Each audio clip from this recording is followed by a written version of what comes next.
Dans les ports ostréicoles du bassin d'Arcachon, les heures passent et l'on redoute de plus en plus la pollution. Le comité de conchyliculture a alerté les professionnels par SMS. Là, c'est une alerte forte pour nous. Ça veut dire que là, pour éviter d'être contaminé par les supposés débordements, on met à l'abri nos huîtres. Un stock est constitué. Il n'est plus au contact de la mer.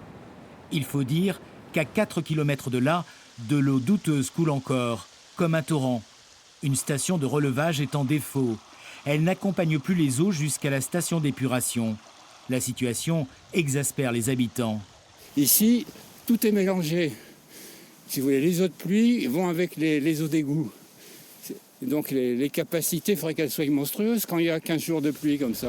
Résultat, ce mélange prend la route du bassin, comme un mauvais remake d'il y a 2 ans. Les ostréiculteurs s'attendent au pire, même si leurs pratiques ont changé depuis la crise de 2023. Ils utilisent de plus en plus ces bassins. Ces huîtres, elles ont été rentrées quand alors? Là, il y a une dizaine de jours, voilà, pour les garder en bassin, pour qu'elles éliminent un petit peu les impuretés qu'elles assimilent. Et l'eau, elle a été mise quand dans ce bassin? Là, il y a 3 semaines environ.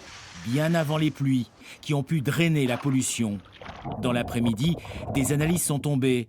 Les prélèvements de jeudi ne font apparaître aucun norovirus.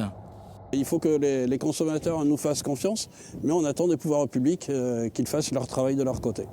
Le CIBA, syndicat en charge de la gestion des eaux sur le bassin d'Arcachon, se refuse toujours à tout commentaire.